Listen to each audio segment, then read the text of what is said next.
Welcome to SPIFFE in practice, WebAssembly Identity for Universal Identity for WebAssembly Workloads. That'll be the last time I make a mistake.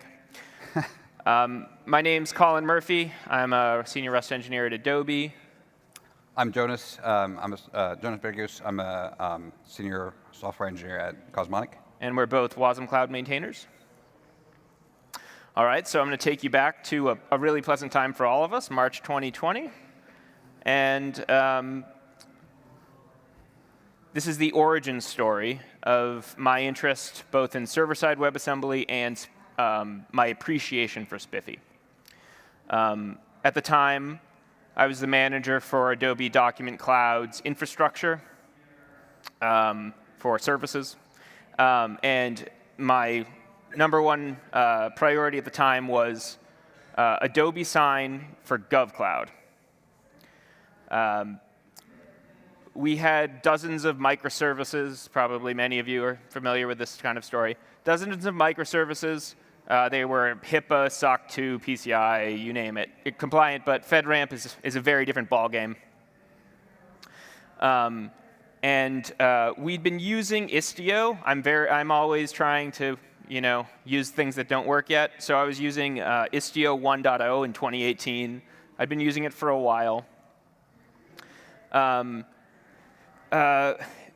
needed FIPS 140-2 compliance, so I needed a vendor. I needed somebody to contractually do that, and they stepped up. They did it. It was great.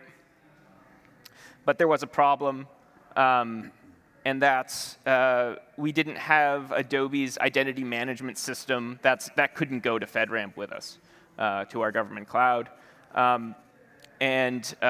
We have at Adobe, we have the IMS, we still do to this day, identity management system, originally created for entitlements for people to use our products, prevent piracy. But we also use that for service-to-service calls, which not great. But we couldn't bring that with us. And so this is the first time I really got to use SPIFFE.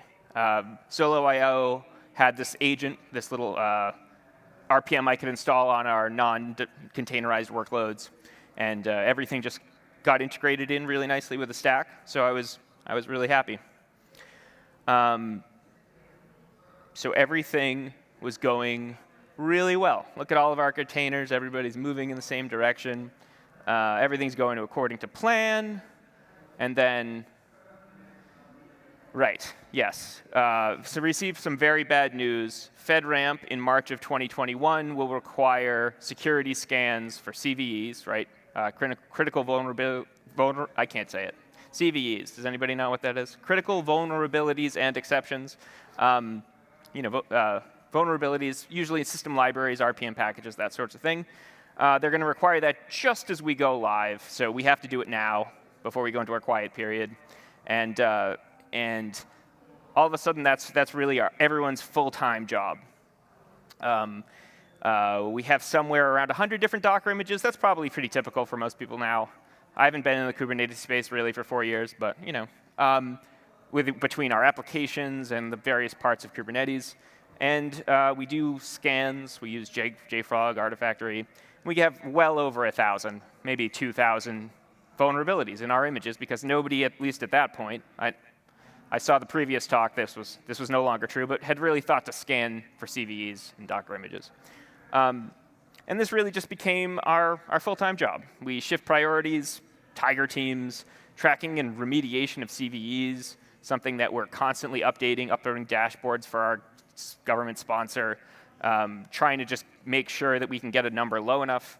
And it was our full-time job. Instead of working on features, instead of working on our backlog, instead of working on technical debt, getting things ready for a product, we're just scrambling around for CVEs. And I had always disliked the inherent inefficiencies of Docker or typical run C, container D type containers. Especially we were running a lot of Java, right?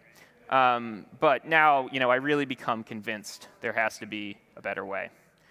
So at this point, 2020, Adobe's already a heavy user of WebAssembly. It really, in many ways, replaces Flash for us. It's the successor to Flash. It's in all of our web applications. And I got really into it. I learned about the WebAssembly system interface, the ABI for running WebAssembly outside of the browser. I meet a bunch of people across many different organizations and become involved in a fledgling project called wasmCloud. So my experience with FedRAMP, so this is what you're getting out of this. 2 important lessons. 1, SPIFFE is awesome. It's an invaluable tool for workload identity. Nothing else like it, at least then. And then 2, I'm kind of done personally with Docker and, in a way, Kubernetes. And that's not to say there aren't plenty of awesome use cases for Docker. There are. But just for me, I was ready to move on with something else. So today we're going to talk about the what and the why of WebAssembly. We're going to brief introduction. I want to just kind of go over the idea of wasmCloud, right? The form, the ideal form. Then I'm going to hand it over to Joonas. He's going to talk about what we've done with SPIFFE. He's going to have a demo, lessons, questions, recap. OK, so WebAssembly, as I said, right, initially developed for the browser, initially developed to have things other than HTML and JavaScript running in the browser. For the purposes of this discussion, it's a binary format you can compile to, write once, read everywhere. You can think of it as a tiny virtual machine. That helps. That's what WebAssembly is for the purposes of this discussion. OK, so wasmCloud can do a lot of different things. It can do embedded type stuff. It can do telco type things. But for the purposes of really this discussion and from my perspective, not that SPIFFE and wasmCloud doesn't apply to every use case of wasmCloud, but coming from a microservices perspective, what do I think of if I were to think what's the ideal platform, right? So secure, right? Pretty important. So it should be sandboxed. You should be able to run untrusted code without worrying about it. You should be able to have multiple tenants who you don't even really need to know about. And there shouldn't be any vulnerabilities based on RPM packages or debs. It should be efficient, right? Ideally, as efficient as possible. As I said, Docker, great tool, but it was created for development. Initially, it was Chroot and C groups and a bunch of other stuff. It wasn't made with production in mind, and there's been a lot of great work. Everyone, you've all done fantastically to make it really nice, but it wasn't made for production workloads. And 3, it should be global. I shouldn't have a separate control plane for every single cluster, right? If we're going to have workloads where the data is, if we're going to have low latency for our customers, if we're going to have a really good application experience, I'm not going to want to manage 30 to 40 separate Kubernetes clusters individually. And I know there's stuff that goes on with that, right? There's been a lot of work in the last 4 years around that. But fundamentally, you're putting a Band-Aid on something. OK, and so why WebAssembly? How does this line up, right? So it is a capability-based security model coming from the browser. Has really quick cold start times, over 100 times faster than Docker to start up, and it's portable. Small size, portable across architectures, can compile to WebAssembly anywhere, and it'll run for anything, and it'll run it, and it will. You can run it anywhere. So there's 2 technologies in wasmCloud, NATS and wasmTime. It's a combination of 2 really amazing technologies, revolutionary technologies. Allows you to run small, performant, efficient, all those things from the last slide. And NATS allows you to connect everything together. You get wasmCloud from those 2 things, NATS and wasmTime. Now we're going to talk about how we get SPIFFE and wasmCloud. While the runtime is secure, we need to get the distribution secure. And NATS has a lot of really secure features, but we need to kind of take it to the next level. Workload identity that SPIFFE provides, which was merely nice to have in Kubernetes, very useful in FedRAMP with Kubernetes, is really absolutely required in a hyper-distributed system like wasmCloud. Here's Joonas. All right. Thank you, Colin. All right. So let's talk a little bit about what our use cases are for SPIFFE. So first and foremost, as Colin mentioned, wasmCloud is powered by something called NATS. If you're not familiar with NATS, I would highly recommend you check it out. It's another CNCF project, incubating, I believe. So what we have in wasmCloud is essentially 2 layers. We have a control layer, and we have an RPC mesh layer. where the idea is that the control layer will allow you to send messages to the hosts and other components that are running wasmCloud itself. And then the RPC mesh layer allows your components to make calls to providers and other components. And providers, essentially, you can think of it as a binary that fulfills a purpose. It provides an interface for the components to be able to call remotely, or potentially a local host if it's running next to the component. But the host itself, the wasmCloud host, facilitates all that communication on behalf of the component. So the component is never directly interacting with any of these systems. It's being provided by the host itself. So it's very important that we are able to secure that communication layer, because if somebody were to be able to impersonate, for example, a host or one of the control services in the mesh, they could potentially do some malicious things or watch for traffic. NATS has some really interesting features for debuggability and things like that, but we don't really want somebody to be able to tap into those without permissions. One of the things we're working on or looking at using SPIFFE for is secretless OCI pools. So if you're running on a cloud provider, you should be able to essentially present a SPIFFE token that's tied to a given component, and that should be able to be used for pulling down that component before it starts executing. So that way we don't have to store credentials in a bunch of places for these things to be able to talk to different registries potentially, things like that. The use case we'll talk about today, or kind of demonstrate today, is secretless access to third-party resources. So you can imagine that you have a wide variety of different cloud resources that you may want to talk to. Let's say it's an S3 bucket that you're storing data into, or it's an LLM somewhere. So those are really important things to be able to talk to without having the need to introduce hard-coded secrets. I think you're probably picking up on a pattern here. We're also looking at using it for mutual authentication between the host and providers once we start introducing additional layers of how we can talk to the providers. So today it's all over NATS, but in the future we're also looking to expand it to potentially over HTTP or TCP if that's what the provider requires. And then finally, as Colin was talking about, forming these clusters that potentially across clouds or across regions, across basically anything, different edges. It's important for those environments to be able to trust each other, and so that's where SPIFFE is also very helpful. Now, if we kind of zoom in on the most basic deployment, we have a wasmCloud host. It has a SPIFFE agent running next to it on the same node, and that agent is talking to server, the Spire server, sorry. Now, there's just one problem. When you look inside the wasmCloud host, there's actually a whole bunch of these little virtual machines, as Colin called them, the wasm binaries that are executing. And those are completely invisible to the Spire agent. So that's a little bit of a problem, because in order to get an identity from Spire agent, you actually have to be able to attest. It has to be able to attest to the workload. So at this point, you're like, well, what do you do? Well, there's some good news. Spire has something called the Delegated Identity API. And if you read the kind of the description of it, the keywords that I bolded here, the Delegated Identity API allows authorized workloads to obtain SVIDs and bundles on behalf of workloads that cannot be attested by the Spire agent directly. That sounds a lot like a use case that we could use it for. So this was I was very delighted when I discovered this. Now, the next question I had is, who else is using this? How is this being applied? Well, the bad news is that the generated SDKs, or the SDK for calling this, this is a little bit out of date. This is a little bit more up-to-date picture than the one I had at the time. But I believe there was basically 4 known imports. So not a whole lot of projects to look at. Cilium is maybe the most baked one out of those. And then the Spire HA agent that has since then shipped is now another good reference. What's worse is that on the Rust side, because wasmCloud itself is written entirely in Rust. On the Rust side, we're the only ones using it.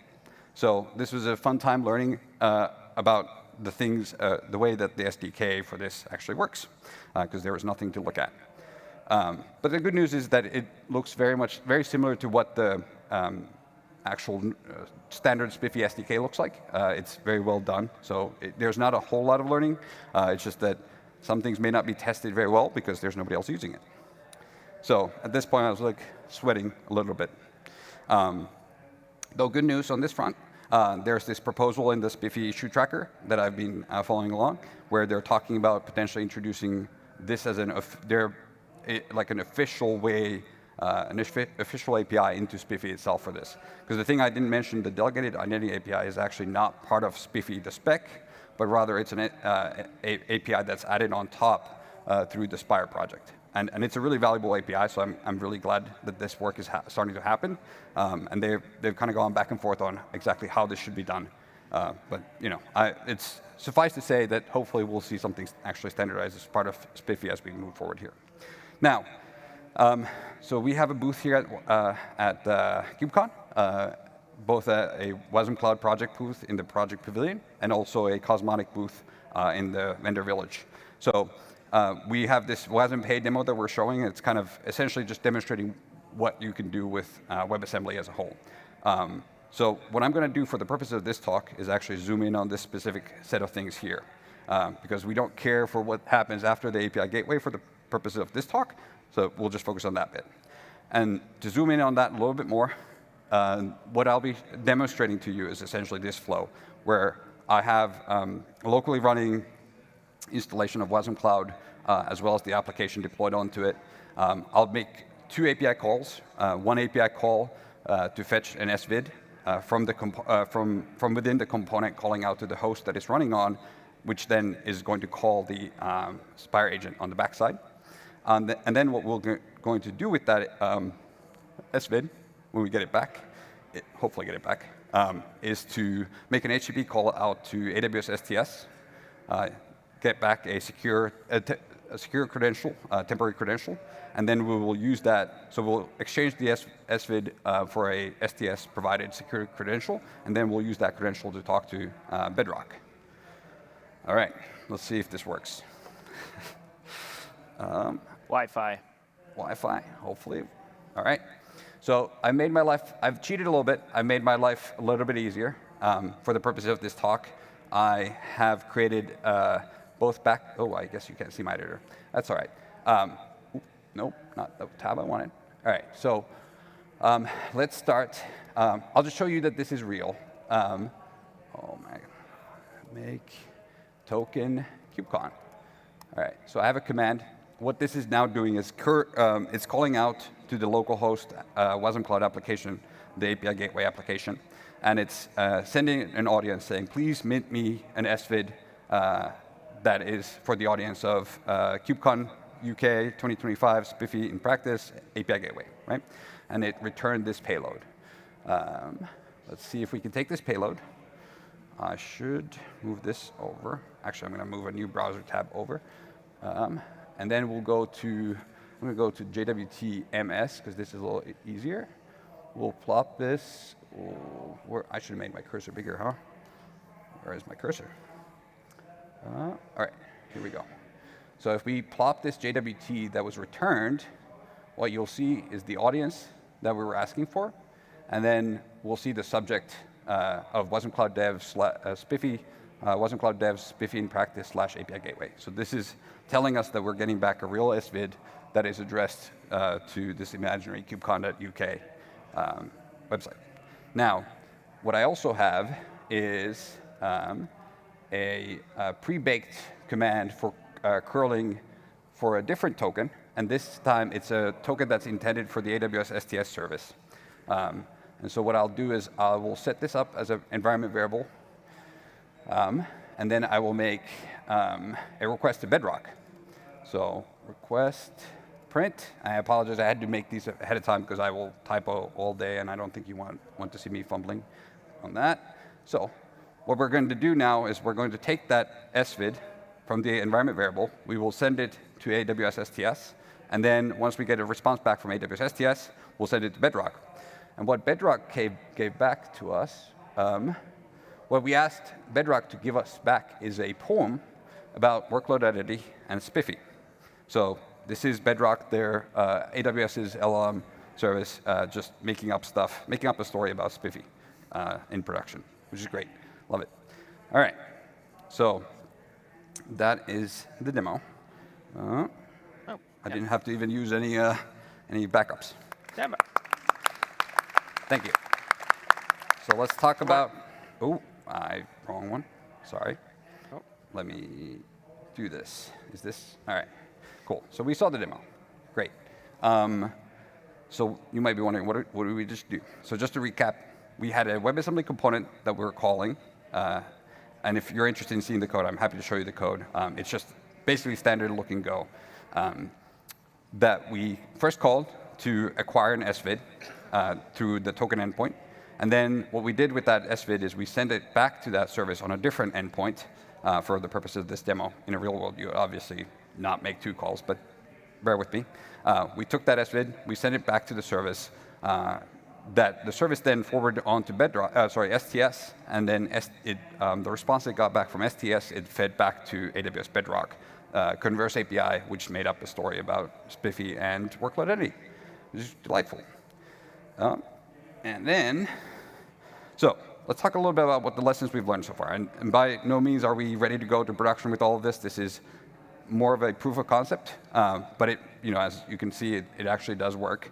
And I believe this is the first time we're actually brought SPIFFE into components, which is pretty cool. So using SPIFFE and Spire from inside WebAssembly. So when I was implementing this, what I learned is that we had made some interesting assumptions that really don't hold in a world where you're using SPIFFE. We had expected that the authentication information the hosts have is long-lived. Well, it turns out when your tokens get expired as often as every 5 minutes, you need to actually invest time into making those authentication handlers be able to respond to the case where your token's credentials have been expired. You've disconnected, you have to reestablish a connection, so end up shoring up some of that logic, and we'll continue to improve that logic. What I also learned, and part of this project, is just how much customizability the Spire project has built into it. It's really incredible. There's a plugin for basically anything important that you can do with it, both from if you have custom authorization or attestation methods that you want to implement, but also in terms of how you potentially publish things out, or how you notify about changes in the system, things like that. So there's a lot of customizability surface in this project. So you're not just stuck with what's given to you out of the box, but there's plenty of services you could write. And this is based over a gRPC-based protocol, so it's actually super easy to implement. And then finally, I really want to give a shout out to the SPIFFE community. Both the SPIFFE Slack itself and the conversations in there were a valuable resource in terms of trying to understand the system and what has been done before, what are people doing, and how to approach different problems. And then also the fact that there's like a whole host of people that are really working in day in and day out on this, both in terms of implementing it, but also improving the spec and moving things forward. I think that's, as someone that was part of the early days of Kubernetes, I really appreciated that, because you have access to the people who know this technology the best. There's a couple of things I would love to see come out of the project. My hopes and dreams are that the delegated identity API will become part of the SPIFFE spec, so we don't have to feel bad about using a non-standard API. Not that I feel bad about it, because it's literally the only way we can do this. And then, it would be nice if, once it gets standardized, there being some code examples and docs around how to use it. We're hoping that we can create some of this ourselves as part of when we announce the feature more widely, but I think there's some room for improvement there.